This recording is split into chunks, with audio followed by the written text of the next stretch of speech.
Muy buenas tardes para todos. Mi nombre es Juan Pablo Espinosa, soy director de investigaciones económicas, sectoriales y de mercado del Grupo Bancolombia y me complace muchísimo darle la bienvenida a este espacio denominado Logística Global bajo estrés, causas, perspectivas e implicaciones.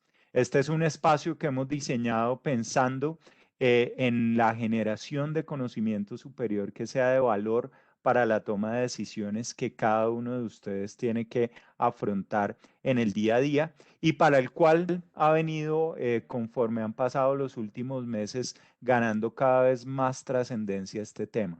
Nosotros vemos por todas partes titulares en la prensa. Justamente hoy estaba leyendo algunos de Business Insider o de Wall Street Journal que hablaban cómo en Estados Unidos productos tan básicos de la canasta familiar como el papel higiénico, los pañales, incluso la Coca-Cola, están teniendo unos incrementos de precio muy importantes, así como también los pequeños y medianos empresarios en Estados Unidos están viendo cada vez más dificultades de entregar productos a sus clientes y el elemento común en las causas que explican ese tipo de situaciones está elementos relacionados justamente con la logística a nivel mundial.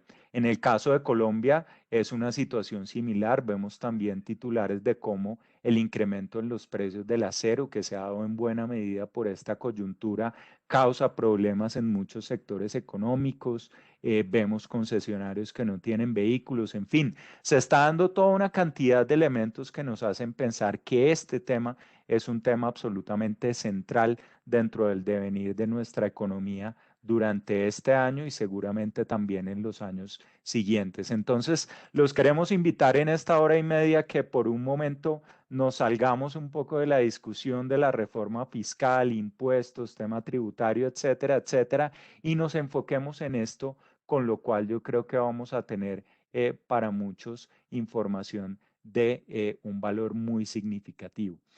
Yo quisiera tal vez empezar entonces este espacio, si pasamos a la siguiente diapositiva, ilustrando toda esta realidad de la logística en el mundo COVID a través de una imagen muy contundente. Yo creo que ustedes saben muy bien que los momentos definitivos de la historia de la humanidad muchas veces se definen a través de una imagen que sintetiza todo y yo creo que hace algunas semanas cada uno de nosotros vio muchas veces repetida esta imagen que tal vez pues pone de manifiesto cómo toda la problemática que hemos estado viviendo en términos de la distribución de mercancías y de productos a lo largo del mundo pues se vio bloqueada por uno de los puntos de transporte marítimo más importantes del mundo, que es el Canal de Suez. Entonces, el estrés creo que se representa muy bien en esta imagen y nos hace pensar que esta situación no fue simplemente una anécdota, en realidad es parte de una realidad mucho más compleja, mucho más profunda y de hecho nosotros dentro del equipo de investigaciones económicas de Bancolombia cuando empezamos a tratar de entender un poco mejor esa realidad nos encontramos con muchos elementos que, lo confieso, lo desconocíamos y por eso nos pareció valioso llevar este tema de la mano de realmente los expertos y una persona en particular que sabe mucho acerca de este tema. Por eso es que antes de darle la bienvenida a nuestro invitado especial, quisiera simplemente recordar con ustedes cuál va a ser el orden que vamos a seguir en esta reunión, cuáles son los temas que vamos a estar tratando. Si pasamos por favor a la siguiente diapositiva, después de esta breve introducción que estoy haciendo, vamos a darle el paso a nuestro invitado, que realmente es una persona que conoce a profundidad toda esta realidad, que nos va a ir ilustrando acerca de por qué se está dando lo que está ocurriendo y qué va a pasar de aquí en adelante.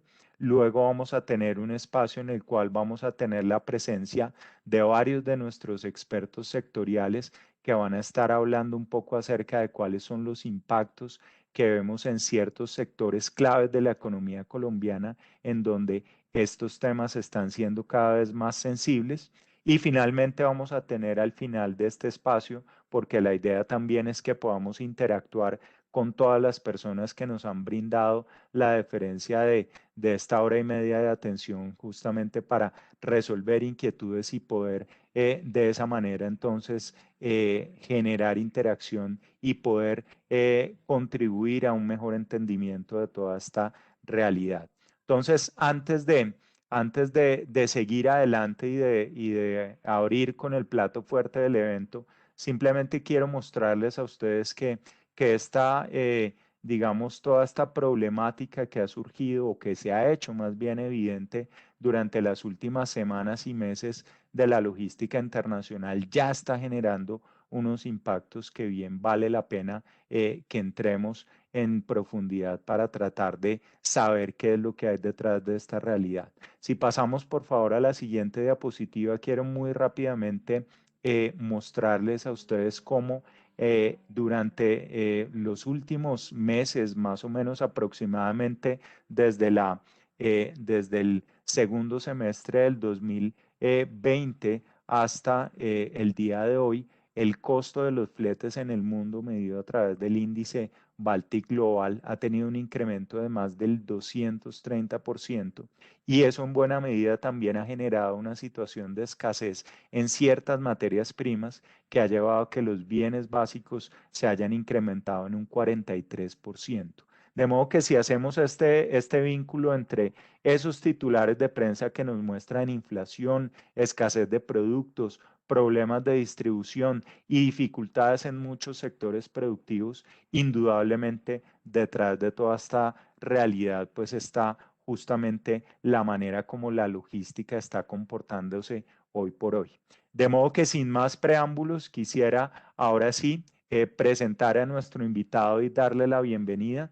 Nos complace tener en este espacio a Giovanni Benedetti Rodríguez, quien es el vicepresidente comercial de la Sociedad Portuaria de Cartagena, entidad muy cercana al Grupo Bancolombia y a la que nos une una relación de larga data y muy positiva, y quien yo creo que es una de las personas que en Colombia maneja toda esta temática del transporte marítimo mejor que nadie. Giovanni es administrador de empresas de la Universidad Javeriana, es especialista además en finanzas y comercio exterior de la Universidad de Miami y cuenta con una experiencia de más de 27 años en el mundo del sector portuario y logístico, de modo que Giovanni nos complace muchísimo tenerlo en este espacio, que sea usted el experto que nos lleve de la mano a todos para ayudarnos a entender mucho mejor lo que está pasando. Y bienvenido, Giovanni, y tienes la palabra. Bueno, buenas tardes a todos. Muchas gracias, Juan Pablo, por tan amable introducción. La verdad, me complace mucho estar con ustedes en esta tarde, reflexionando sobre todos estos desafíos logísticos de los últimos meses, tantos dolores de cabeza, la verdad, muy retadores y por qué, y complejos, por decir lo menos, ¿no? Em, que no me pasa la diapositiva.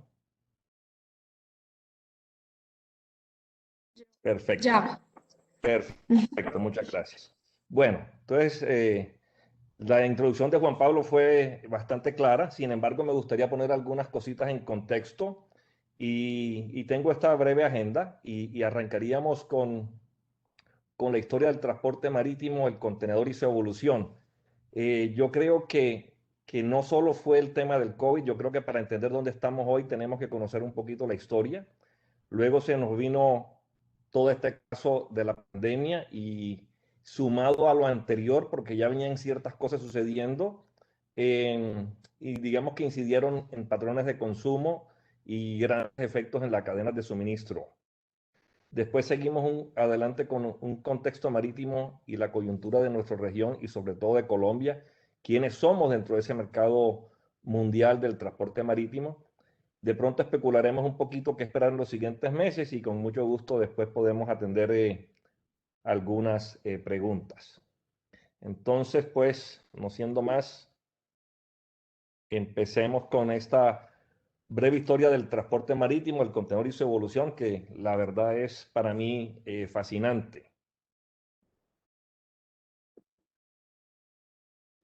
Caramba, otra vez como que...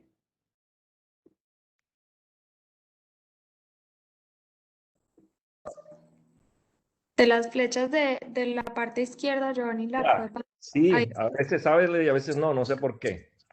Bueno, ahí lo vemos. perfecto. Hoy está muy de moda hablar de disrupciones y cuando pensamos en disrupciones, pues pensamos en toda esta serie de aplicaciones, Rappi, Expedia, Amazon, todos los días sale una nueva. Pero sí algo que ha sido verdaderamente disruptivo y de pronto no caemos en cuenta porque es tal vez una caja hasta poco estética, podríamos decir, es el contenedor. Esto nació por allá en 1956 cuando un transportador terrestre muy frustrado eh, quería ver cómo hacía para no perder no solo horas, sino días en los puertos cargando bulto a bulto, tener que afrontar extensos daños de mercancía. Y pensando, dijo, bueno, ¿por qué no tener el chasis de un camión que baje directamente y así ahorramos no solo tiempo, bajamos costos y ahorramos innumerables problemas de seguros y reclamos. Así nació el contenedor seco ya en el 56. Poco a poco este se vino, llamémoslo, mejorando, innovando. Digamos que entra a la escala mundial por allá en los 70s y poco a poco estos contenedores nos han sorprendido. ¿Quién iba a pensar que íbamos a llevar carga refrigerada? ¿Quién iba a pensar que íbamos a llevar líquidos? ¿Quién iba a pensar que íbamos a transportar carbón en contenedores? Hoy eh, casi que cualquier tipo de producto, aceros, inclusive hablamos de la nueva frontera y serían los graneles, como es el maíz, el trigo, la torta de soya, poco a poco vienen también ingresando al mundo del transporte de contenedores. Entonces, esto fue un proceso que arrancó y digamos que aún está en un proceso evolutivo. Hoy estamos hablando que vendrán los contenedores inteligentes, tendrán unos chips conectados a la red satelital y desde antes de llegar nos estarán transmitiendo el mismo contenedor, eh, toda su información, su llegada, para ir preparando pues todos los papeles y la continuación del viaje de esos productos. Así que todavía el contenedor como tal tiene mucho por innovar y continuar pues aportando al desarrollo de nuestras cadenas de suministro. Entonces veamos un poquito más qué sigue y, y, y vemos cómo ese tráfico mundial de contenedores desde 1996 que cogió un momento empezó a crecer, crecía al orden del 10-12% anual. No es que la economía creciera, ¿no? Era todo ese cambio de poder acomodar nuevas cargas en el transporte de contenedores y se iban quedando atrás todos estos barcos que llamábamos convencionales de carga general. Digamos que fue la era dorada de las navieras, todo este periodo entre los 90 hasta que llegó la crisis financiera del 2008 y 2009. Eran los tiempos felices con crecimientos supremamente elevados. Y para ponerlos como en contexto, pues piensen que cualquier decisión que usted toma para eh, crear o diseñar un barco nuevo toma varios años entre que hace la conceptualización técnica de la nave, pasa por astillero hasta que la recibe. Entonces, en una decisión que usted puede tomar hoy, y es algo que pasó tal vez en la crisis financiera, venía en ese crecimiento tan acelerado que, como digo, no es de la economía, sino del proceso de contenerización de cargas. Muchos navieros apostaron a continuar ese ritmo de crecimiento y luego vino un desacelere y posteriormente muchos barcos que cuestan una fortuna. Recordemos que es una industria muy intensiva en capital, pues se vieron y se encontraron que después de esta crisis financiera entraron a un periodo de estabilización, ya había poco más que contenerizar y se encontraron, digamos que en una situación relativamente precaria. Em,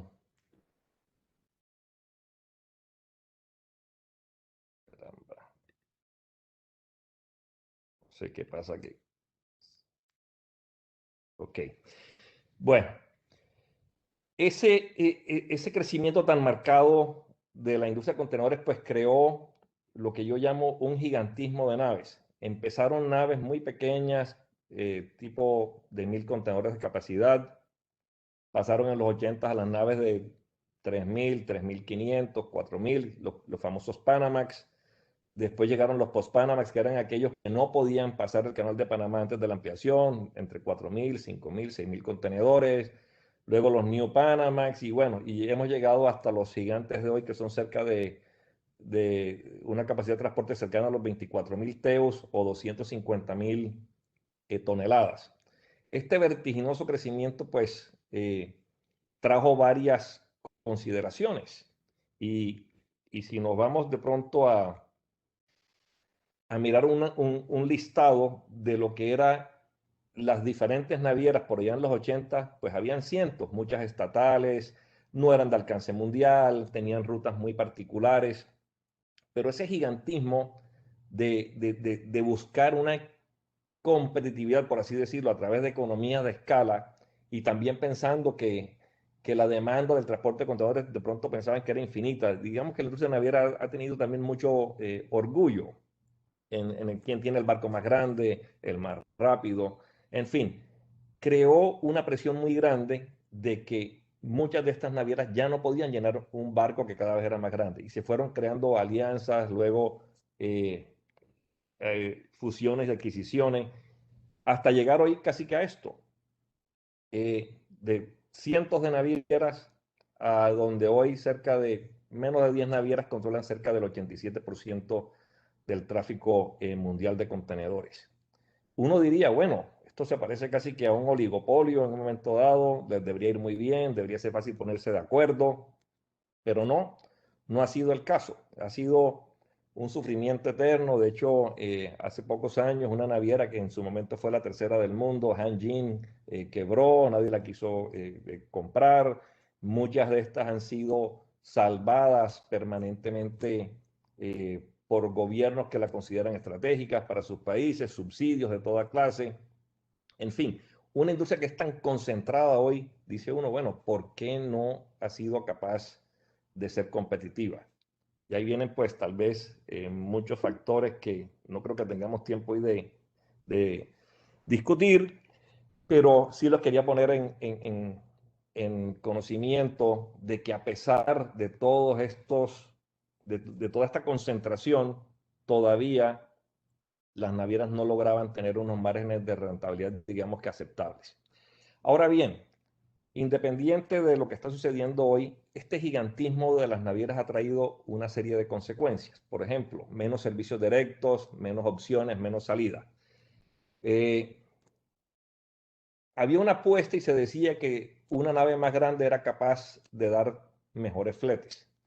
Llega todo al final, tiene como un límite y al final ya ciertos clientes decían, pues yo preferiría pagar un flete un poquito más alto, pero me gustaría tener 3 o 4 salidas semanales, no una a la semana. Y esto hemos visto entonces de que este gigantismo de navieras pues crea mucha presión en diferentes aspectos. Primero, hay muchos puertos no preparados o imposibilitados para atender estas naves. Para poner un caso, pues que conocemos todos, Barranquilla, que leemos a cada rato que el canal, que esto, que lo otro. Digamos, Barranquilla hoy ni siquiera es capaz de recibir las naves que hoy llamamos un alimentador, una nave de 3000 teus. Entonces, ciertos puertos de diferentes países empiezan a ser rezagados y dejan de ser servidos directamente, sino servidos a través de transbordos. Entonces, son nuevas paradas que tienen que hacer. También antes una ruta directa, pues, se costeaba por esa salida, lo que llamaban un viaje. Salía de Hamburgo, llegaba a Cartagena, pasaba por Costa Rica, Houston, regresaba, hacían un balance, por así decirlo, un estado de cuentas y decían, este viaje hice dinero o no hice, o gané tanto, perdí tanto. Hoy realmente ya eso no se da, hoy prima el costo de la red sobre el costo de la ruta. Es cómo utilizar todos los sistemas de puertos para llenar todos estos barcos grandes. Entonces, esto se riega de una manera totalmente diferente. Y podemos ver de pronto una similitud con la industria aérea, en donde a veces vemos que algunas rutas son muy económicas y es simplemente para llenar las rutas de pronto oceánicas. Si uno compra, qué sé yo, Pereira, Bogotá, Madrid, pues casi que es lo mismo que ir de Bogotá a Madrid. El costo en sí no cambia ese trayecto entre Pereira y Bogotá. La creación de consorcios, servicios conjuntos, alianzas marítimas, todo con el ánimo de llenar los barcos. Estos barcos grandes tienen esa connotación de que si no está por lo menos al 80-85% de ocupación, sencillamente pierden dinero. Y lógicamente ha traído una presión muy grande en todos los puertos, los sistemas de transporte terrestre o sistemas de transporte férreos donde existen.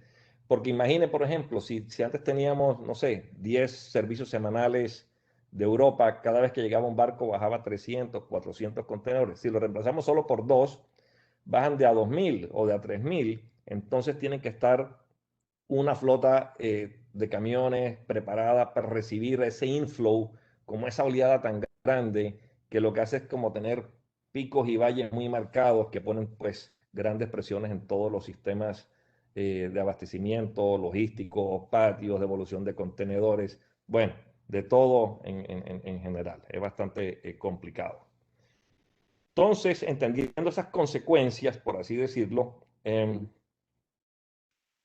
vemos que para seguir apalancándose, así como existe SkyTeam o Star Alliance, se han creado 3 grandes alianzas mundiales, 2M, Ocean Alliance y The Alliance, que en cierto modo actúan como navieras. O sea que casi que podríamos decir que hay 3 grandes navieras y muy poquitas independientes para tratar de tener acuerdos operativos que les permitan nuevamente controlar adecuadamente las ecuaciones financieras que estos gigantes del océano pues merecen.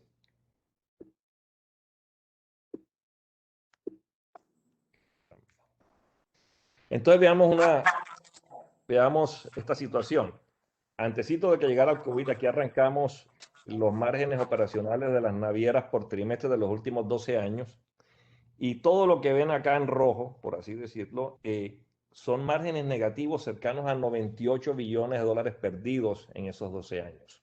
Vean que solo lo que está sobre la línea punteada representaban márgenes operativos positivos. Esto lógicamente tenía una presión muy marcada en todas las navieras y ante la aparición del COVID acá a principios del año pasado, ¿qué sucede? Y es cuando llegamos a las implicaciones en los patrones de consumo y suministro en los efectos en las cadenas. Y ahí, ¿cuál es la primera reacción de las navieras? Pues un pánico total. Ellos dijeron, si ya venían con 12 años de pésimos resultados, como dice uno, apenas raspando la olla, dijeron, bueno, lo primero que vamos a hacer para evitar pérdidas superiores a un colapso, para ponerles un ejemplo, navieras muy grandes como CMA, CGM, estaban casi que al borde de la quiebra con deudas superiores a los 16 billones de dólares. Entran todos a decir, bueno, cancelo las naves que están en producción o las atraso, empezaron a cancelar órdenes de contenedores para llenar las naves ante la frenada del consumo, decidieron hacer lo que llamaban blank sailings, que era dejar el barco parqueado y no zarpar, para concentrar los volúmenes en naves y poder salir llenos. Algunos barcos, digamos, la tecnología de motores ha venido cambiando también y tienen un consumo más importante de combustible. Decidieron desguazar aceleradamente ciertos barcos que curiosamente hoy le hacen falta. Hoy si vemos las noticias, andan comprando incluso tanqueros viejos para convertirlos en portacontenedores. Empezaron a cancelar algunos puertos menores y dejaron de servirlos de manera directa. Bueno, fue la primera reacción de estos navieros por ahí en marzo, abril fue pánico total. De hecho, a nosotros nos llamaban, digamos, como puerto, como manera de anécdota, decir que si les dábamos la mano, que si podríamos rebajar nuestras tarifas 20, 30, 40%, que éramos sus socios, bueno, en fin, estaban totalmente temerosos de que esta pandemia fuese, pues no al punto final, pero los pusiera en aprietos aún superiores. Y la realidad, esta gráfica debería ser interactiva, la realidad es que de pronto, si miramos esto por etapas, el periodo enero-abril 2020, digamos que fue un periodo típico y positivo. Enero típicamente un mes de menor demanda por todas las compras que se hacen en diciembre y noviembre. Entró de pronto la pandemia con una serie de restricciones en donde hubo una menor demanda. Y yo no digo que sea realmente una menor demanda, hubo como, mientras habían sorpresas y se entendía realmente qué estaba sucediendo, y desde que los países empezaron a tomar acciones, cierres de cada 14 días, cierres de frontera, confinamiento, no se sabía, digamos, exactamente qué iba a suceder. Es como si esta demanda que dejó de existir fuese empujada en un momento hacia el futuro, ¿ya? Entonces, todo este periodo de incertidumbre fue cambiando como que era una casa, que era una vivienda hoy, y poco a poco ese alargo, esa realidad de que el tiempo nos fue pasando, pues nuestras casas se convirtieron en oficinas, en centros de diversión, en gimnasio, en lo que fuese. Entonces empezamos como consumidores a reemplazar servicios, la ida al restaurante, el viaje, los conciertos, los partidos de fútbol, por una televisión tal vez más grande, por unos videojuegos, tal vez por unos mobiliarios para trabajar mejor, bueno, por máquinas de hacer ejercicio. Todos son bienes que necesitaban ser transportados. Y digamos que esa, llamemos demanda que fue empujada hacia el futuro, pues se encontró con una doble demanda porque de cierto modo todos los gobiernos, autoridades se dieron cuenta de que no podían seguir parados para siempre, y arrancó, por así decirlo, un nuevo, una cierta reactivación de la industria, del comercio, y todo esto, pues se traslaparon, por así decirlo, estas dos demandas, poniendo muchísima presión al sistema de transporte marítimo. Y es ahí entonces cuando nos encontramos que los navieros ya no tenían barcos, ya no tenían contenedores, no tenían cómo lidiar con esta, llamémosla, nueva demanda.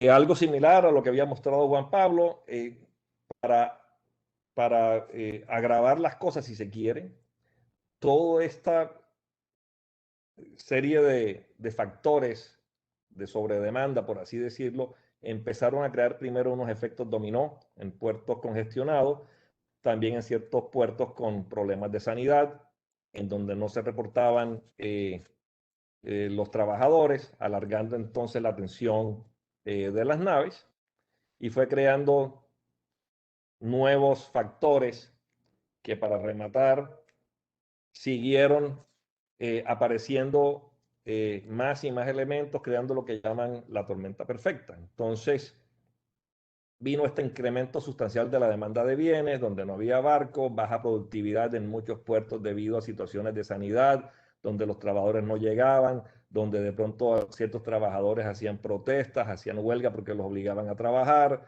La rotación de la flota de contenedores pasó típicamente en el mundo de ser de 45, 50 días a cerca de 70, 90 días. Largas colas de espera para la atención de las naves en los puertos principales. Ni hablar entonces de que, para grabar las cosas aún, condiciones climáticas extremas en Europa Norte, en Houston, en Savannah, el bloqueo del canal de Suez. Y uno se preguntará, bueno, si ese canal de Suez, aunque está lejos, ¿por qué nos pega a nosotros? Y es algo interesante como para analizar, ¿no? Estas son unas fotos satelitales que cualquiera las puede ver en Marine Traffic, por ejemplo, y por ejemplo vemos Rotterdam, que es un puerto importante de Europa Norte hacia Colombia, Los Ángeles, Long Beach, Santos en Brasil, Ningbo en China. Todos estos puertos tienen problemas en este momento, o demoras para atender sus naves entre 5 y 10 días. Y todo esto de una manera u otra pues se refleja en la llegada de cargas hacia Colombia. Entonces, es una realidad. Hay muchas dificultades, como les decía, no solo logísticas, sino también de sanidad y todo lo demás. Entonces, es bastante complicada la situación y esto pues tardará meses en solucionarse. El caso de la motonave Ever Given de Evergreen en Suez, uno diría, está lejísimo, ¿por qué nos golpea? Tan solo 6 días duró el bloqueo, pero tan solo esos 6 días, pues, afectaron cerca de 400 naves. Sus itinerarios que presentan muchísimos retrasos, hay cerca de 2 millones de contenedores equivalentes a 20 pies que llegarán tarde a sus destinos. Si es que llegan, en algunos casos han declarado lo que llaman avería gruesa y llaman al dueño de la carga a decirle, sus contenedores fueron descargados, pero no en Rotterdam, sino en Algeciras, allá lo puede recoger y llevárselo, no tengo cómo cumplir con usted. Bueno, y digamos que todo este problema de Suez estimamos de 60 a 90 días para normalizar ya el paso por el canal. De hecho, hasta veíamos noticias donde el canal de Suez estaba reclamando por daños y perjuicios cerca de $1.000 millones al armador. Y la pregunta es cómo este caso pues tan desafortunado nos afecta en Colombia estando pues tan lejos. Ahí entonces les diría, bueno, ¿quién es Colombia en el contexto marítimo mundial? Para entender cómo nos golpea, debemos saber quiénes somos en nuestra región y en el mundo. Para ponerlos en contexto, Latinoamérica y el Caribe es tan solo el 6% representa tan solo el 6% del tráfico mundial de contenedores. Podemos decir que es bastante balanceado, hay importación y exportación. Si miramos Asia, casi que la mitad es exportación y la mitad importación. ¿Qué quiere decir eso? Que hay un desbalance bastante significativo y Asia significativamente está buscando que retornen contenedores vacíos para salir. Y eso vamos a explicar ahora un poquito la afectación de esa situación. Y dentro de ese 6%, la verdad es que Colombia pesa muy poco. Somos, a pesar de nuestra población, Colombia tan solo pesa el 0.37% de la demanda de contenedores marítimos en el mundo. Y es a veces muy triste, yo esta tabla a veces la veo, pero la veo con optimismo. Y si hiciéramos como un índice del número de contenedores porteo habitante, si comparamos, por ejemplo, a Costa Rica con tan solo 5 millones, producen cerca de 1.5 millones de contenedores a nivel local, producen o demandan. Si vemos Chile con casi 19 millones, 4 millones 300. Pues, y así sucesivamente, pues llegamos a Colombia con casi 50 millones de habitantes, tan solo producimos menos que Costa Rica, para no, como algo muy triste, menos que Guatemala, los cuales en temas de comercio exterior y tráfico de contenedores por habitante nos pone muy cerca a lo que hace Nicaragua, lo que hace Haití. Es algo muy triste por una parte. Yo digo que al revés, es una grandísima oportunidad para cada día acercarnos más a las costas, para tener cada día menos miedo de exportar, para tener cada día menos miedo de ser capaces de atraer inversionistas a que se establezcan en nuestro país y a ser capaces también de poder consumir de otros países. Pero esta es nuestra realidad como Colombia, y entonces al ser como tan pequeños la región y Colombia, pues sucede algo. Y es la relación de nuestro país con respecto a los fletes. Ya Juan Pablo había hablado un poquito sobre el particular, pero si vemos, por ejemplo, los fletes hacia Norteamérica, en esta situación han crecido casi 350%, mientras a nuestra región en promedio han crecido cerca de 200%. Recordemos que el transporte al final es imperfecto y dependiendo de ciertas rutas, pues se pueden conseguir fletes a veces muy baratos. Les pongo el ejemplo típico. Antes de la pandemia, un contenedor China-Cartagena estaba por el orden de los $3.500, pero uno Cartagena-China podría estar en los $400, aprovechando más que todo capturar algo de valor en devolver ese equipo. Ante esta situación, digamos que todo confluye como si fuese primero una oportunidad y dos, una bolsa de valores. Ante la escasez tan grande, ¿quién da más?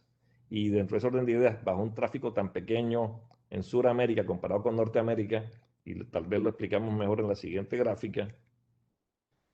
Ah, no, perdón. En esta quería contarles el efecto que hemos tenido en Cartagena en los últimos 3 meses. Hemos tenido más de 55 misiones de naves. ¿Por qué? Porque sencillamente los fletes y los volúmenes hacia nuestra región no son tan importantes y tan significativos como para atender otras regiones.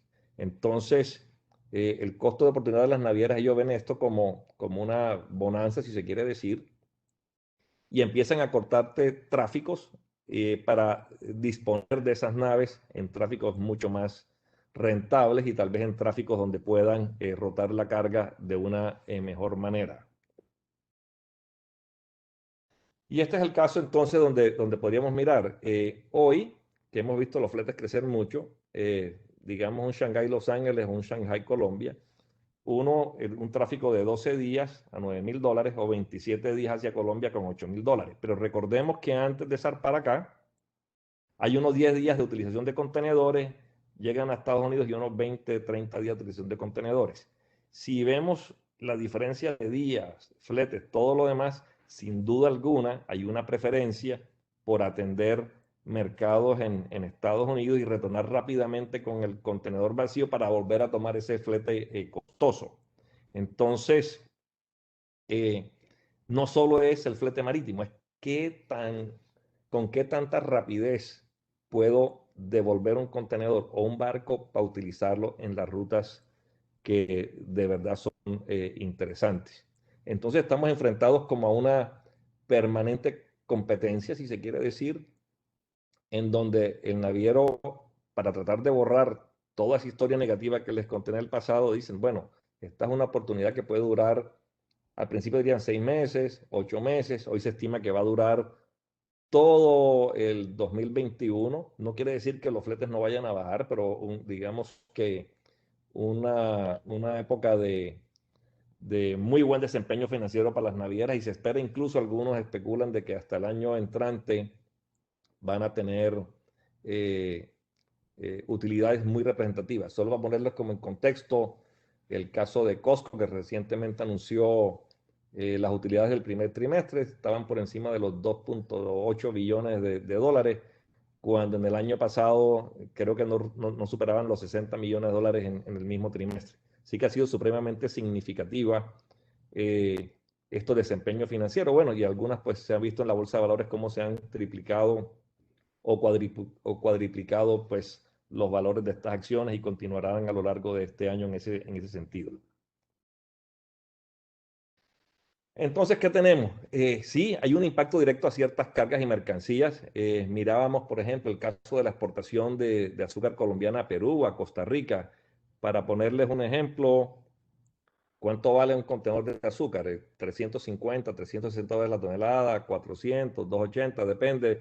Pero digamos entre $9.100 y $10.000 el valor total de la mercancía de azúcar. Entonces, si pagaban flete entre 200 y 400 dólares y subieron a 2.000, es más o menos que en cierto modo es un mensaje de decirle a ese exportador, mira, tu carga no me interesa mucho en este momento, me interesa más el contenedor vacío porque si lo llevo a Asia voy a regresar con fletes de $8.000 para yo darte un contenedor, no tanto por tomar los 1.000 o 2.000 dólares, es el tiempo que te vas a gastar utilizando ese contenedor en donde no hay, para de todas maneras tener que devolverlo a Asia y todo lo demás. Entonces, digamos que el costo anterior, el flete marítimo tan solo representaba el 4% del valor del producto y en situaciones actuales pues representa el 17%.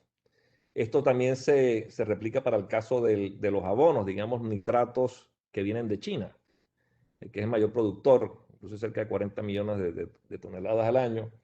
y lógicamente un contenedor que pasó de $2.500 o $3.000 a $9.000, vemos cómo el valor de los abonos de nitrato casi que se han duplicado en el último trimestre con respecto al año anterior.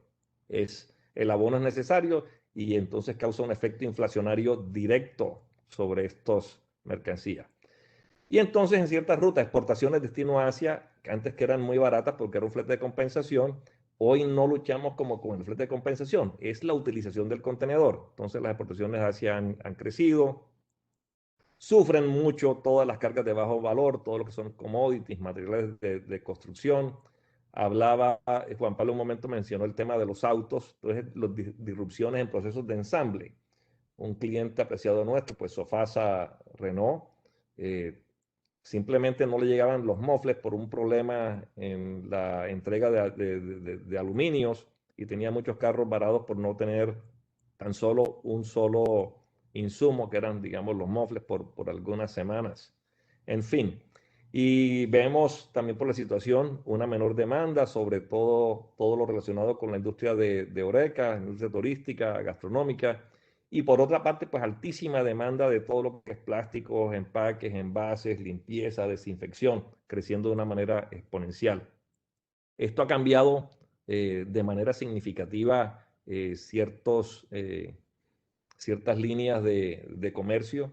Les pongo un caso típico acá nuestro, un cliente Canpack, que importaba mucho aluminio para las bebidas enlatadas, y hoy pues se dan el lujo de enviar latas vacías a otros países precisamente por el auge de tener que tener envases disponibles. Eso en el pasado pues fuese sido totalmente imposible.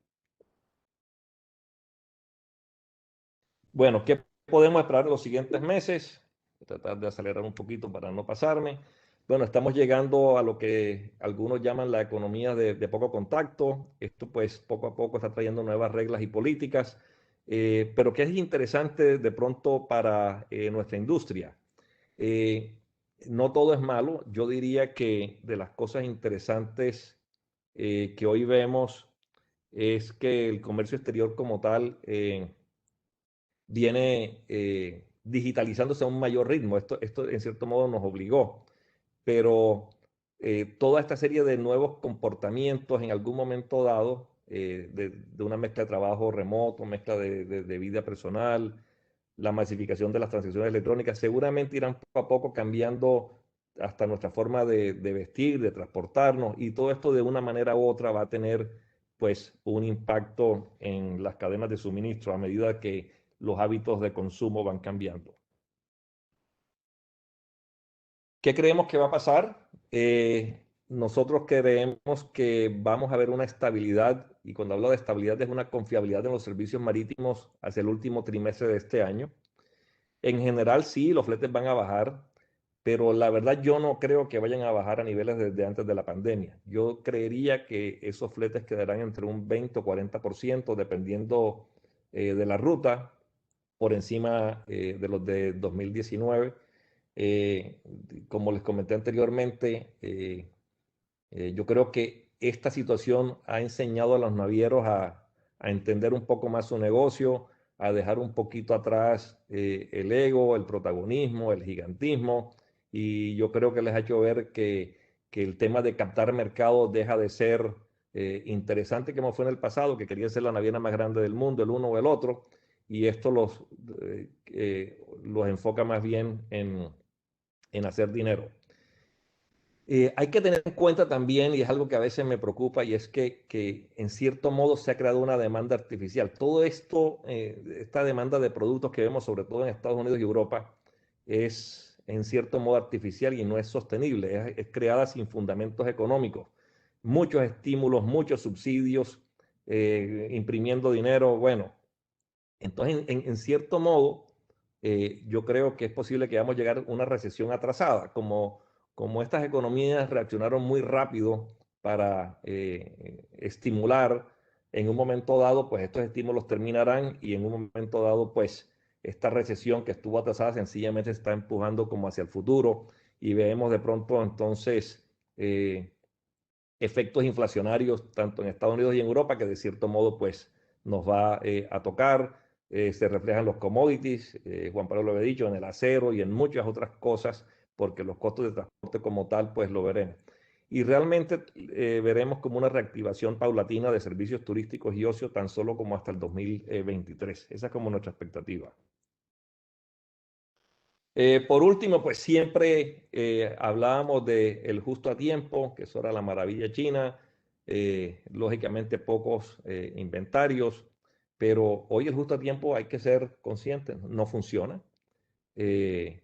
Hay que tener todo tipo de plan. El que pueda, pues ha regresado a tener grandes inventarios, a alquilar nuevos almacenes, a pagar primas de transporte para que le despachen más rápido, a veces recurrir al transporte aéreo para cargas que sencillamente son ridículas si se quiere, búsqueda de proveedores cercanos, productos sustitutos y en cierto modo pues a veces o demeritar o cambiar la calidad o especificaciones de sus productos. Estas son realidades que estamos viviendo hoy y que sencillamente toca porque es al final del día supervivencia de nuestras compañías.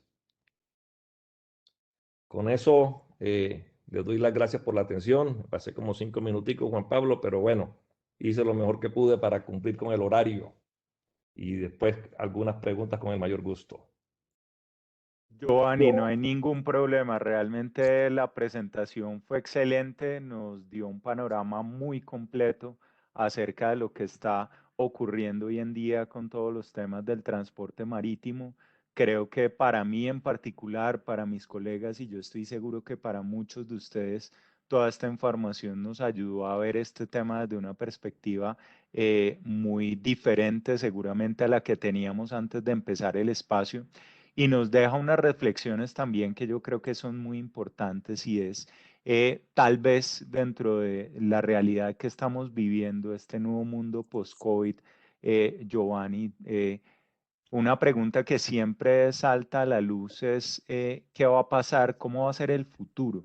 Mucha gente cuando espera que la vacunación nos lleve a un mundo distinto, a un mundo de levantamiento de restricciones, podernos quitar la mascarilla y volver a los sitios públicos, etcétera, etcétera, de alguna manera está anhelando esa normalidad que teníamos antes de la pandemia, pero definitivamente las huellas que dejó toda esta situación hacen difícil pensar que ese futuro va a ser similar al pasado que teníamos antes de que llegara el COVID. De modo que yo digo que para la sociedad y en buena medida para la economía, en lugar de aspirar a volver a la antigua normalidad, creo que hay que más bien pensar en cómo va a ser la nueva normalidad que vamos a experimentar. Y en ese sentido me gustaría un poco recogiendo lo que es el cierre de su presentación, Giovanni, y un poco pensando en los impactos o en los efectos duraderos de todo esto. ¿Cómo se imagina, Giovanni, un poco que puede llegar a ser esa nueva normalidad del mundo de la logística internacional y qué tan distinta va a ser a la logística antes del COVID? Sí, Juan Pablo, bueno, interesante pregunta. Yo te diría que el comercio exterior como tal no va a volver a la normalidad. De hecho, yo creo que todo esto ha servido para mejorarla una vez los factores encuentren una estabilidad. Vivencias que hemos tenido, por ejemplo, toda esta serie de trámites que la logística depende del país. En Colombia sigue siendo, y siempre hablamos de las barreras no arancelarias, de todos los trámites que nos imponen. En cierto modo, esto ha mejorado. Eh, Era típico que el sábado a mediodía las oficinas, agentes de aduana o agentes marítimos cerraran, la gente de aduana no hablaba. Hoy desde el trabajo remoto, algunas autoridades ha permitido continuar trabajando en horarios mucho más extendidos todos los días de la semana. Antes que no aceptaban un PDF, hoy lo aceptan como papeles digitales, si se quiere decir. Para ponerlos en contexto, hoy traer un contenedor de no sé, de un origen a un destino final requiere ser de cerca de 140 a 150 transacciones, por así decirlo. Hoy hay soluciones lanzadas, digamos, por Maersk como trailers de blockchain, y esto permitirá reducir de estas 140 a 150 transacciones a tan solo 30. Esto va a traer, lógicamente, agilidad, transparencia, va a traer mucha mayor visibilidad y mucha mayor rapidez en tiempos muertos que vemos hoy en toda esta tramitología. Entonces, yo sí diría que veremos, ahora que lleguen los tiempos de estabilidad, situaciones mucho más favorables, y calculo pues que esta estabilidad, si se quiere, de líneas marítimas, la veremos hacia fin de este año, afortunadamente. Muchas gracias, Giovanni. Y antes de seguir adelante con la agenda que tenemos para el evento de hoy, no puedo dejar de reflexionar en muchas de las más de 320 personas que nos están acompañando en este evento, que corresponden a sectores muy distintos. Tenemos personas que están vinculadas al sector real, cadenas productivas, comercio, etcétera. También tenemos personas del sector financiero, pero pensando un poco en los primeros, es decir, aquellos negocios que dependen de manera crítica de una operación, digamos, logística que involucre tránsito de mercancías con el resto del mundo. Ante todos estos cambios y esta perspectiva que nos acaba de comentar Giovanni, si nos puede compartir algunas recomendaciones o sugerencias para navegar pues en estas nuevas aguas, ¿cuáles cree Giovanni que serían las claves, las más importantes? Miércoles, sí, interesante. Pues mi primera recomendación sería, suena como muy ilógico, pero es tener plan B, tener plan C, tener plan D. Al final es tener múltiples alternativas. Supongamos que somos importadores, hay que buscar proveedores o que estén más cercanos, digamos, esto es lo que llamo hoy near sourcing, por así decirlo, o que utilicen rutas de compensación de carga. Entonces, si está más lejano, que utilicen algunas rutas que les permita tener y no tener que entrar a competir con otras economías para que puedan asegurar eh, su, su entrega oportuna, por así decirlo. Un ejemplo claro, si alguien importa hoy, ¿qué te digo yo? De la costa pacífica de Estados Unidos, es una ruta interesante para tener proveedores. Sí, puede ser un poco más costoso, pero al final es la mezcla del balance entre continúo produciendo o dependo de quién más. Otra recomendación sería tener inventarios más holgados. Y sin duda alguna, yo creo que hay que trabajar mucho en la visibilidad de nuestras transacciones. Todas las transacciones de comercio exterior deben ser muy visibles. Hay que estar muy pendiente de los niveles de inventario, la proyección de demanda, anticipándose un poco a los cuellos de botella, sean externos o sean internos. La comunicación tiene que ser clave, que nos ayude a tomar decisiones buenas, rápidas, confiables.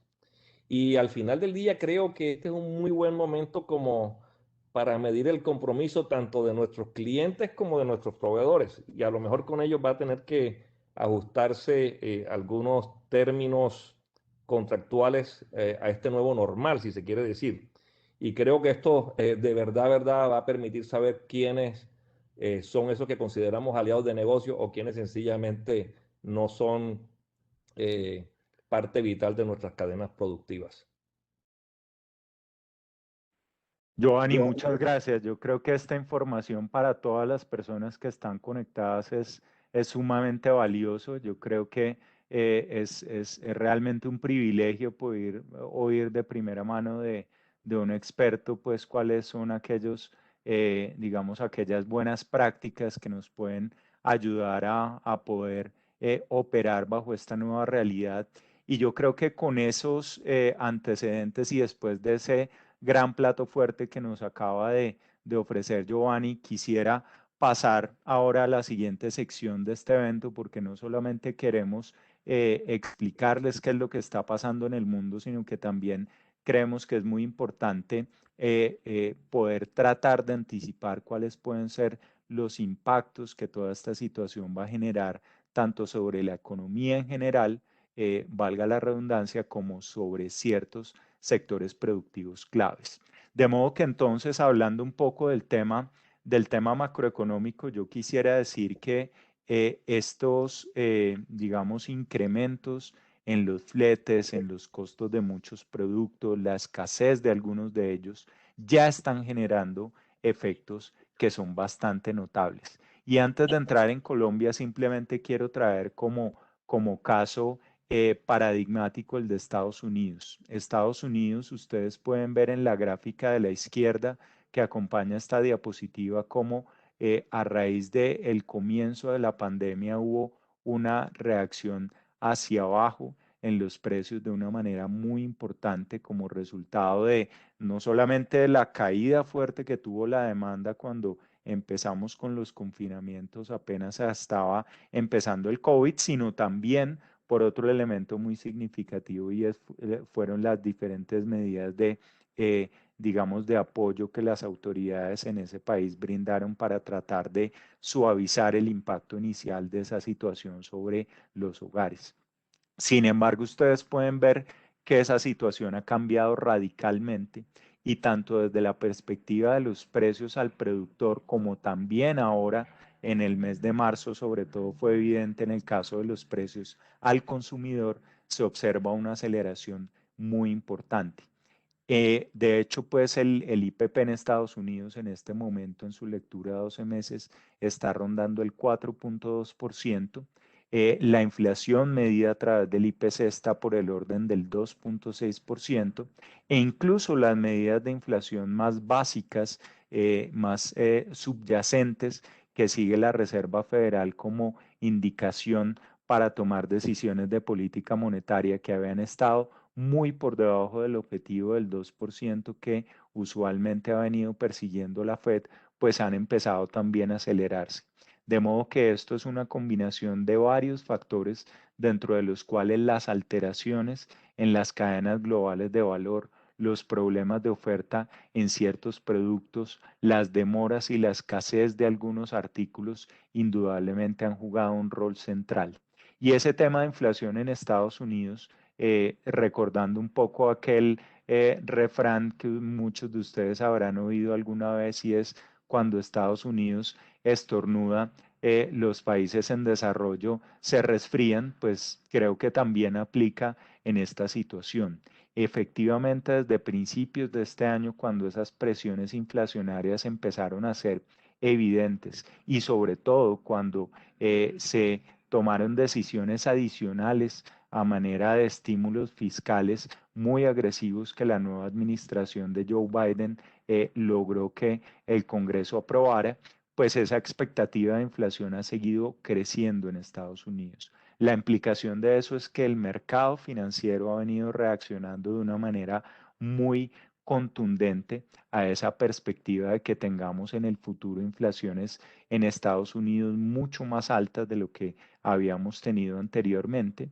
Y eso para un país como el nuestro implica un deterioro de las condiciones financieras. ¿Eso qué quiere decir? Eso quiere decir que el apetito por instrumentos financieros colombianos pues es distinto al que teníamos antes, básicamente porque los operadores internacionales incorporan la expectativa de recibir en sus inversiones una tasa, sobre todo en el corto plazo, más alta en Estados Unidos, y eso le hace cambiar a los operadores un poco su preferencia en dónde poner sus inversiones. De modo entonces que lo que ha venido ocurriendo a lo largo de este 2021 es que hemos visto, por un lado, depreciación de las tasas de cambio de países como el nuestro y también incremento en las tasas de los bonos de referencia de los gobiernos que han seguido en ese sentido el rastro que les ha marcado los títulos del Tesoro de Estados Unidos. Entonces, esa doble combinación en el caso de Colombia,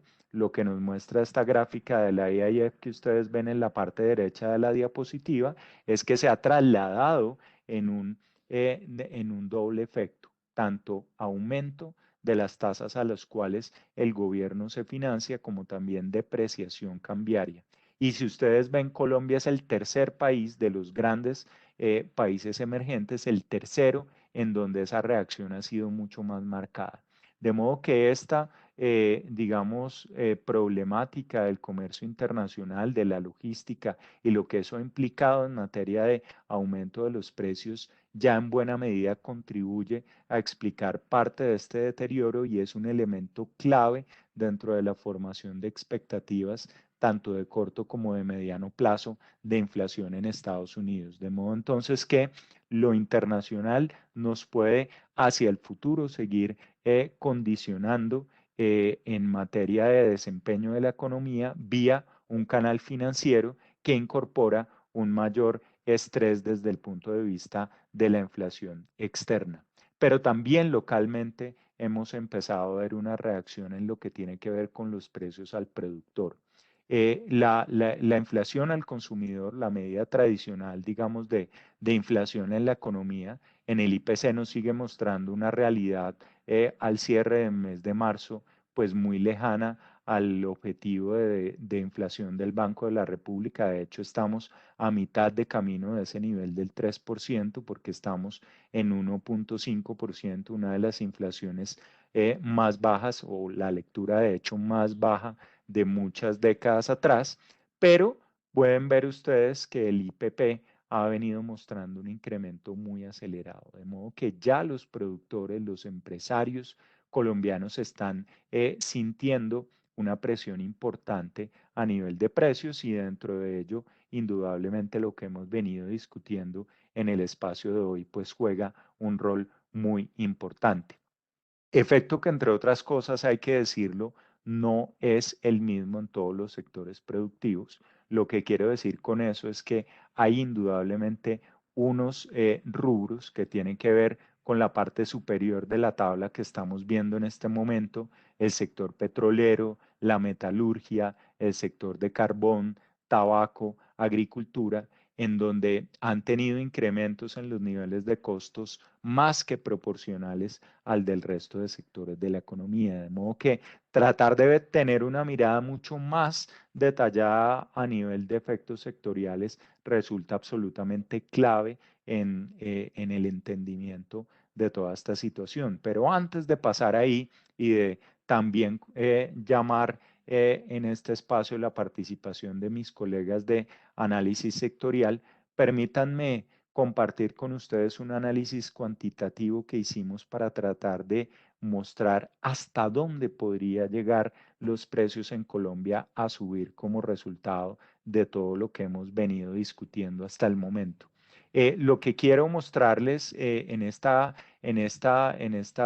filmina, en esta diapositiva que resume todo el análisis numérico que hicimos al respecto, es si nosotros vemos en la gráfica de la izquierda cuáles son esas diferentes líneas conectoras entre el costo de las materias primas, los fletes, el índice de precios al productor, en primera medida en el componente de bienes importados, luego en el componente total, cuáles son esos otros factores que son importantes en la estructura de los costos de los empresarios colombianos, tasa de cambio, la misma actividad económica y todo eso cómo termina reflejándose en el bolsillo de los consumidores, pues lo que salta a la vista de esa gráfica es que es una relación muy compleja.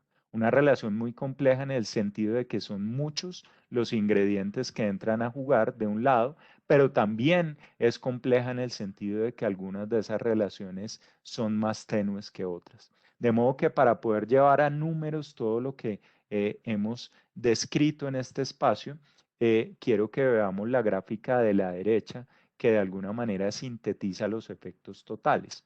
Básicamente, digamos, el estrés en la logística internacional se traduce en mayores costos de materias primas. Algunos productos son mucho más significativos que otros y en ese escalafón el liderazgo está en el acero y en el plástico y sobre esto vamos a estar hablando en un momento y también los fletes tienen un impacto. Pero ese impacto en órdenes de magnitud es muchísimo más significativo sobre el productor que sobre el consumidor final. Lo que quiero decir con eso es que el sobrecosto o el aumento en muchos de los valores de los insumos y de los costos de transporte terminan siendo en buena medida absorbidos por el empresario y no trasladados al consumidor final. Eso lógicamente depende de cada sector en particular. Habrá unos que tienen una mayor capacidad de absorción que otros, hay otros en donde los márgenes de rentabilidad son tan estrechos que no es posible sino reflejar eso en en los precios finales, pero en general podríamos decir que aproximadamente todo este choque, digamos lo que se le termina trasladando al consumidor final puede estar entre un 5 a un 16% de su aumento total. Y teniendo eso en mente, como ustedes ven en la parte superior de la diapositiva, si trasladamos lo que ha venido pasando hasta ahora con fletes y con precios de las materias primas en los últimos meses, si ese incremento se llegara a mantener indefinidamente a lo largo del 2021, lo que vemos es que ese impacto final sobre el IPC, sobre la variación anual de los precios al consumidor, podría ser de hasta 0,6%, es decir, 60 puntos básicos, lo cual indudablemente es un riesgo al alza en inflación muy significativo. Nos podría, de hecho, hacer mover de nuestro escenario base de inflación para el cierre del 2021, que está en 2,4%, y acercarnos muchísimo al escenario alcista del 3,1%, escenario que entre otras cosas podría traer implícita una subida de tasas de interés por parte de del Banco de la República muchísimo más acelerada de lo que estamos previendo en el escenario base. Entonces, esto es un riesgo relevante desde los números y por eso el mensaje que nos daba Giovanni de entender que de esto es temporal, qué factores definitivamente se van a corregir en los próximos meses y cuáles van a ser los efectos más duraderos es absolutamente clave para poner en perspectiva este valor. Y por eso es que destaco el hecho de que Giovanni nos mencionaba que el incremento o relativo más bien al valor de los fletes en 2019, lo que es razonable suponer es que conforme pase el año tengamos un incremento más de carácter permanente del orden del 20 al 40% y no ese aumento fuerte digamos, del 240 que hemos visto en los últimos meses. Entonces, en órdenes de magnitud, esta estimación que decimos podría ser hasta 60 puntos básicos, dado el mensaje que nos compartió hace un momento Giovanni, puede terminar diluyéndose hacia un efecto del orden de 10 a 15 puntos básicos, el cual indudablemente ya no marca ese riesgo, ese efecto tan evidente y tan pronunciado como el que acabamos de mencionar. Entonces, de ahí, de este análisis, destaco primero el hecho de que mucho del efecto lo absorbe el productor y por lo tanto va lógicamente en contra de los márgenes de rentabilidad. Segundo, no es solamente fletes, no es solamente costo de materias primas, hay otros ingredientes dentro de la ecuación que es importante tener presente. Y en última instancia, el hecho de que muchas de las disrupciones recientes se van a terminar corrigiendo eventualmente en el transcurso del año, pues reduce de manera significativa el monto de ese impacto. Lo último que quisiera mencionar es que realmente hay que ver la realidad de cada industria de una manera mucho más detallada para tratar de entender a cabalidad qué es lo que hay detrás de ella y por eso es que queremos también en esta parte del evento tener la voz directamente de nuestros expertos sectoriales con los cuales vamos a hacer un recorrido sobre los tres sectores que creemos que pueden llegar a tener una mayor incidencia o que pueden, de hecho, ya han empezado a reflejar ciertos efectos en lo que tiene que ver con los costos de logística. De modo entonces que me complace mucho en primera instancia tener a Jairo Agudelo con nosotros. Jairo es nuestro gerente de renta variable y también la persona responsable de la cobertura de los temas relacionados con sector de la construcción. Y precisamente entonces Jairo nos va a contar de los tres grandes actividades que hemos escogido. Indudablemente la construcción es uno de los que queremos conversar en este espacio. De modo que adelante Jairo con la visión que tenemos para este sector. Juanpa, gracias. A ver, de forma muy resumida, lo que les queríamos mostrar en el sector de la construcción es que hay algunas materias primas que han presentado, lógicamente, un crecimiento muy significativo, como lo decía también Giovanni. Digamos que se ha presentado un incremento en los fletes, pero también en la materia prima que se ha estado importando. Entre ellos está principalmente el hierro y el acero, que es el que ha generado ese impacto alcista más o menos desde el tercer trimestre del año pasado, y se ha venido presentando un crecimiento muy significativo. Pero también tenemos materias primas como alambres, mallas, tuberías sanitarias y tuberías de PVC. ¿Qué es lo importante acá? El crecimiento de estas materias primas todavía no lo estamos viendo transferido de una forma significativa en el índice de costos a la construcción de vivienda. Si ustedes observan la raya gris, la raya verde oscura, que es la inferior, la que está más abajo, pues digamos que ese índice de costos de la construcción de vivienda está creciendo cerca del 5%, 4,9% para ser más exacto, el último dato del mes de marzo. Entonces, todavía no estamos viendo esa transferencia fuerte en el índice de costos. Sin embargo, sí es un tema que hay que monitorear en el corto plazo. Hay que monitorear su desempeño y sus expectativas, porque lógicamente podría impactar los márgenes de los constructores, principalmente de aquellos constructores que ya tienen las viviendas vendidas y que apenas están en proceso de construcción de digamos que de los proyectos, porque en la medida que tengan que comprar esos activos o esas materias primas a precios más altos, pues lógicamente ese margen se va a, digamos que a disminuir de forma importante. En la siguiente diapositiva quisiéramos hacer un énfasis especial en el tema de hierro y acero, que es ese factor que es más relevante de todos. Entonces, en la parte izquierda ustedes van a ver el comportamiento del mercado spot en la línea amarilla y después el comportamiento esperado por los futuros del mercado de valores hasta marzo del próximo año, o sea, los próximos 12 meses. Si ustedes observan, se espera que la tendencia alcista pare, pero no se espera una corrección significativa, sino que se quede en niveles elevados. Eso lo que lo lleva a uno a esperar es que el tema del hierro y del acero se va a mantener alto, o el precio se va a mantener alto en el corto plazo. Ahora, ¿por qué está pasando eso? Una de las razones más importantes, más allá del incremento en los costos de los fletes marítimos, también está el impacto de China. Si uno mira, básicamente China hoy en día, o digamos que no, hasta el mes de febrero, se venía presentando un cambio de tendencia en donde China, si ustedes observan la gráfica derecha, hasta la mitad de la gráfica, las rayas amarillas son mucho más grandes que las rayas grises. O sea, se venía presentando un exceso de exportación. China le estaba entregando al mercado internacional hierro y acero. Después de la pandemia, durante principalmente el tercer trimestre del año, julio, agosto y septiembre, ustedes ven que digamos que ese superávit de exportación se volvió un déficit y China se volvió un mercado netamente importador de hierro y acero. Eso generó una escasez en los mercados, eso generó que China se volviera, en vez de un actor que le estaba contribuyendo al comercio, un actor deficitario del comercio, caso que generó lógicamente que los precios durante el último semestre del año tuvieran un impacto significativo. Ahora, ¿cuál es la buena noticia? Que durante el mes de marzo se ve un cambio de tendencia. Si ustedes miran esa raya, esa barra amarilla alta del mes de marzo, lo que le sugiere a uno es que lógicamente los precios tan altos también incentivan la producción de este material.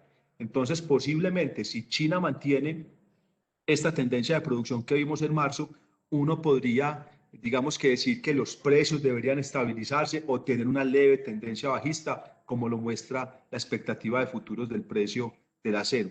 Es importante tener presente esto. Las importaciones en Colombia también se han recuperado. Durante los meses de abril y junio del año pasado se estaban importando 120.000 toneladas de hierro y acero, cuando antes de la pandemia se importaban cerca de 220.000, 230.000 toneladas. Ya para los meses de diciembre y enero se estaban viendo cifras de 200.000 toneladas, o sea, la recuperación de la importación también ayudó y eso esperamos que mantenga el flujo del material en Colombia y que los precios se logren estabilizar. No correcciones muy significativas, como les digo, pero sí estabilizados en el corto plazo. Jairo, muchas gracias. Vamos ahora a pasar a hablar brevemente de otro sector que es clave dentro de la economía colombiana y en donde también estamos viendo unos fenómenos asociados a la realidad de la logística internacional, el comercio. De manera que Nicolás Pineda, quien es el gerente a cargo de este sector, nos va a dar su perspectiva. Adelante, Nico. Gracias, Juanpa. Nosotros desde Comercio hemos identificado dos grandes impactos, sobre todo pues en los productos importados. El primero es el más evidente, un aumento en los fletes de importación, y ahí lo que hemos encontrado es que sobre todo esas mercancías que provienen de China, muy alineado con lo que nos contaba Giovanni, son las que más han presentado crecimientos en los fletes. En la tabla que ven a mano izquierda, pues se ilustra 7 tipos de productos del comercio que han tenido unos crecimientos importantes en el valor del flete, digamos, sobre el valor de los productos. Y son productos que presentan incrementos entre 3 y 5 puntos porcentuales. Y aquí destaco motos y bicicletas, que justamente pues, es el que más incremento presenta. Pasa de un 4% a un 9% del costo del flete sobre el valor de las materias, de los productos. Entonces, y si ustedes también se fijan, algo que hay que llamar la atención es que de estos 7 productos, 4 pertenecen a ese sector de movilidad, a todo lo que tiene que ver con vehículos y motocicletas y autopartes. Y eso no es en vano, y muy conectado con lo que decía Giovanni, con su ejemplo que nos dio en el tema de uno de los clientes, que es Sofasa. Pues claramente este es un sector que tiene unos procesos logísticos muy complejos, que tienen muchos actores, desde los que manufacturan las autopartes hasta los que hacen todo el ensamblaje y de ahí exportan a los países, lo que quiere decir que cualquier cosa que pase en todo lo que es la logística internacional, pues tiene un efecto muy fuerte en el sector automotor. Y eso me da pie para hablar del segundo factor donde vemos mayor afectación, y es la pérdida en ventas por agotados. Y aquí hacemos referencia a algo que es difícil de medir. Perdón, Juanpa, si te devuelves por favor una, antes de pasar a la siguiente. Es algo que es difícil de medir, pero que definitivamente el sector automotor pues es uno de los que más ha sufrido. Ustedes están viendo en la gráfica de la derecha eh, digamos, dos variables. La primera es cómo se viene recuperando en una forma acelerada las unidades vendidas, es decir, el mercado de vehículos y de motos. Y por otro lado, contrasta con la lenta recuperación que vienen teniendo las importaciones en equipos de transporte y repuestos. Esto al final lo que nos trae es un efecto de unos inventarios más bajos. Ahora sí, Juanpa, pasemos a la siguiente, que al final el impacto que hemos visto en parte se da en el mercado de vehículos usados. ¿A qué me refiero con esto? Y es que, pues por esos agotados que hay, digamos, en algunos modelos de vehículos nuevos, pues el consumidor lo que hace es irse hacia el mercado de vehículos usados. Y la gráfica que están viendo a la izquierda es un indicador que nosotros seguimos, que nos muestra el número de vehículos usados vendidos por cada nuevo. Y lo que nos muestra es que desde el último trimestre del año pasado, pues este indicador nos está marcando, digamos, números récords. Incluso en febrero pues nos marcó el número más alto históricamente, 4.72 vehículos usados por cada nuevo. Y en parte se da pues también porque los consumidores se están volcando a este mercado, pues dado que no encuentran en muchas ocasiones el modelo que están buscando en el mercado de nuevos. Ahora, ¿qué esperamos de cara a lo que resta de este año? Pues creemos que lo que va a pasar es que los inventarios se van a normalizar, sobre todo para la segunda parte del año 2021. Y esto básicamente lo estamos esperando porque otra variable que nosotros revisamos mucho es cómo se vienen dando las transferencias de estos clientes, de los clientes Bancolombia que realizan transferencias internacionales, y que son clientes del sector automotor y de motocicletas. Y lo que hemos visto es que ha habido un crecimiento fuerte en esas transferencias internacionales durante el primer trimestre de este año, lo cual nos indica que posiblemente pues esas transferencias suponen compras de inventario que al final pues van a llegar a puerto para el segundo semestre, y por lo tanto pues se va a normalizar, digamos, el mercado. Vamos a tener un mercado mucho más normalizado durante la segunda parte del año. Así que eso era como lo que teníamos para contarles. Adelante, Juan Pablo, entonces, o John Freddy. Vamos adelante, una Sí, muchas diapositiva. gracias, Nicolás. Sí, adelante, John Freddy, que aprovecho para presentarles a todos. John Freddy Escobar, nuestro gerente de análisis sectorial dedicado al tema de la agroindustria, quien también nos va a compartir cuál es su visión acerca del impacto de toda esta realidad en el sector agro. Muy bien. Empecemos y de manera muy rápida vamos a ir a los principales mensajes. Muy buenas tardes para todos. Esta es una gráfica pues bastante conocida, son los índices de la FAO frente a los precios internacionales de los alimentos. Simplemente quería traer a colación que si uno lo mira en un espectro más amplio y cubre 10 años, se encuentra que por allá en el año 2011 teníamos índices incluso superiores por efectos del precio del petróleo. Por supuesto, estamos en una subida importante. Ustedes pueden observar cuáles tipos de commodities agropecuarios que son transables en los mercados globales tienen un mejor desempeño en cuanto a precios, pero claramente si uno repasa la historia encuentra situaciones de mayores alzas. Vamos hacia adelante. Ahora, ¿cuáles son las razones para esas alzas en los precios internacionales de los alimentos? Por supuesto, y como ven en el número 4, los incrementos en los costos logísticos es parte de la respuesta, pero no es lo único. Venimos en una época de menores inventarios, especialmente en el mundo de las oleaginosas, de un crecimiento acelerado en la demanda por el efecto positivo que ha tenido la vacunación en las naciones desarrolladas.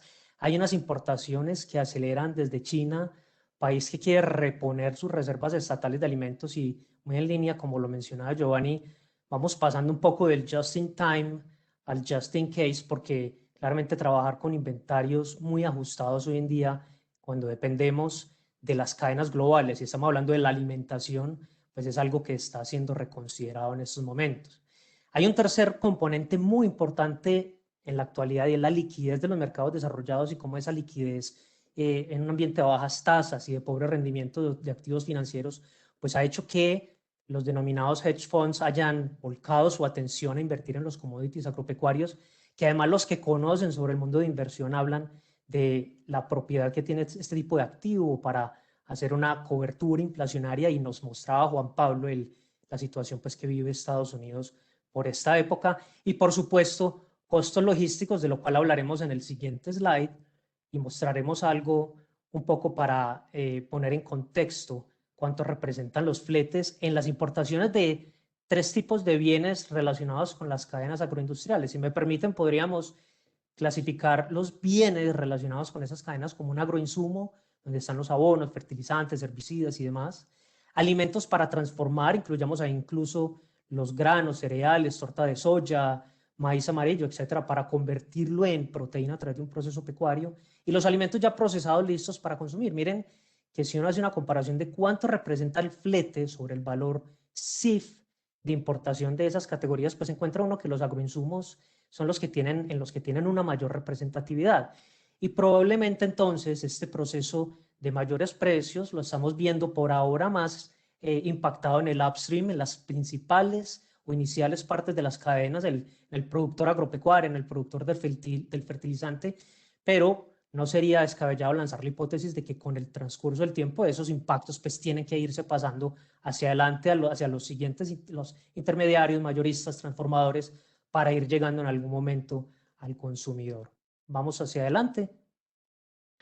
Y finalmente, para poder y respetando el tiempo de los clientes y que podamos tener la oportunidad de conversar de algunas de las preguntas, especialmente en los temas macroeconómicos existen, dado que en el chat se han ido dando respuesta a preguntas muy relacionadas con la presentación de Giovanni, pues esta es una gráfica que muestra cómo va a febrero. Por supuesto, febrero es un mes apenas, digamos, apenas empieza el año, no permite sacar todavía grandes conclusiones, pero cómo van las toneladas importadas en febrero y cómo se comportó el año 2020 para cada una de estas grandes categorías. Miremos, por ejemplo, que en el 2020 los agroinsumos crecieron en importación en toneladas un 6%, muy en línea con lo que fue el desempeño del sector agropecuario, que tuvo un crecimiento real en el PIB que sobrepasó muchas de las industrias y, por supuesto, fue titular de muchas noticias. Pero miren que esos agroinsumos van decreciendo un 20%, mirado apenas a una foto temprana que es febrero. Similar en los alimentos para transformar, no tanto en los alimentos procesados. Y un poco para cerrar este espacio corto sobre la agroindustria, pero que queríamos dejar los principales mensajes, pues queda la pregunta si es desaceleración o es expectativa bajista. Es decir, si tenemos una menor actividad en estos eslabones o probablemente los agentes de mercado están con alguna expectativa de que algo debería corregir a la baja y tomando decisiones a la espera. Muy probablemente estamos más del segundo lado. La hipótesis nuestra es que hay agentes del mercado esperando un poco a ver qué sucede y claro, con el alza tan elevado que se han dado en muchos commodities más la situación logística, pues por supuesto esa sería la explicación que vemos más probable para unas cifras de decrecimiento en las importaciones, por lo menos en lo que por ahora las cifras oficiales nos permiten ver a febrero. Muchísimas gracias. Gracias, John, con esa intervención y con eso pues cerramos ese capítulo de nuestro espacio dedicado a explorar un poco acerca de los efectos sectoriales. A todas las personas que se han comunicado con nosotros a través de la herramienta de preguntas y respuestas de la plataforma, les damos muchas gracias por su participación. Gran parte de las preguntas relacionadas con logística han sido respondidas incluso en el mismo chat por Giovanni, de modo que ahí tienen la posibilidad, digamos, de tener de primera mano su opinión acerca de varias de esas inquietudes. Yo tal vez pues quisiera y ya en el breve espacio de tiempo que nos queda, poder tal vez, digamos, compartir una pregunta que se relaciona pues con el entorno que está viviendo Colombia en la actualidad, toda la discusión acerca de la reforma fiscal y lo que puede traer en última instancia ese tema en inflación. Entonces, particularmente la pregunta que nos formula Francisco Giraldo es si esta presión de la cadena de abastecimiento es inflacionaria en el mediano plazo, qué tan conveniente sería la reforma tributaria que propone el gobierno y si para nosotros este es un panorama de freno al comportamiento de la economía del país. Creo, Francisco, que la pregunta yo creo que es muy acertada para decir en primer lugar que ante los cambios que hemos venido hablando que van a ocurrir de fondo en la logística, esa nueva normalidad de la cual prácticamente ningún sector económico pues va a lograr escaparse, es razonable, como decíamos en el espacio, suponer que los niveles de flete frente a los registros que teníamos antes de la pandemia van a estar por encima, de modo que eso implicará entonces un incremento permanente de los costos y es posible que parte de ese incremento de los costos para varios sectores de la economía termine en última instancia impactando al consumidor final. Nuestros cálculos, como ya les compartía, indican que en una primera instancia esa afectación podría estar por el orden del 10 a 15 puntos básicos, que dado el nivel actual de inflación que tenemos, recordemos, estamos a medio camino de la meta del Banco de la República del 3%, pues realmente no constituyen en sí mismo un riesgo inflacionario que vaya a motivar necesariamente una acción por parte del Banco de la República. Ahora bien, con respecto a los cambios tributarios, y esto es importante tenerlo presente también para poner en perspectiva la discusión que ha venido dándose en el país, pues hay que tener presente que los cambios en los niveles de precio que están asociados a ajustes en las tarifas impositivas son, por definición, efectos de una sola vez. Es decir, el aumento que tienen ciertos ítems de la canasta familiar generan una reacción inicial e inevitable en los niveles de precios, sobre todo teniendo en cuenta que de acuerdo con la propuesta del gobierno, parte importante de los ingresos adicionales vendrán por cuenta del IVA, pero no necesariamente ese aumento inicial tiene que terminar generando incrementos sostenidos de la inflación en el mediano plazo. Ahí es muy importante cómo esa discusión pueda o no afectar las expectativas inflacionarias, y lo que hemos visto de manera consistente desde antes de la presentación del proyecto de ley, pero incluso después de ello, es que lo que están apostando los operadores de mercado es que a mediano plazo la inflación en Colombia no va a estar alejada de manera sustancial del 3%. ¿Qué quiere decir eso? Quiere decir entonces que a menos que se trate de un fenómeno inflacionario duradero, persistente, que no es el caso de los cambios impositivos, pues no esperaríamos un panorama de inflación que nos genere inquietudes relevantes. Hay que estar lógicamente muy atentos a los siguientes meses, cómo se van comportando estos diferentes fenómenos, pero la voz experta de Giovanni nos llama también un poco a tener cautela en hacer, digamos, estimaciones de pronto que pueden llevarnos a un resultado al final del día que no sea tan, digamos, tan abultado, simplemente porque buena parte de las distorsiones que estamos viendo en este momento, pues no van a ser permanentes. Habiendo dicho eso y siendo las 5:30 de la tarde, queremos primero que todo agradecer su presencia a lo largo de esta hora y media. Sabemos que los formatos virtuales pueden llegar a ser muy agotadores, de modo que nos hayan acompañado a lo largo de todo este espacio. Para nosotros es motivo de orgullo. En segunda instancia, agradecerle nuevamente a Giovanni su presencia. Creo que a través de su exposición y más que ello, compartir todo su conocimiento con toda la audiencia, hemos logrado entender mucho mejor esta realidad que era parte del objetivo del espacio. También gracias a mis colegas por complementar la mirada de este tema. Y en el Grupo Bancolombia somos siempre muy conscientes de la importancia del conocimiento superior.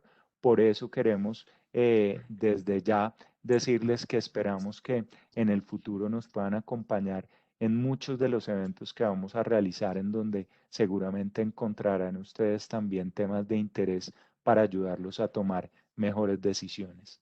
De modo que muchas gracias por su atención a todos y tengan una feliz tarde.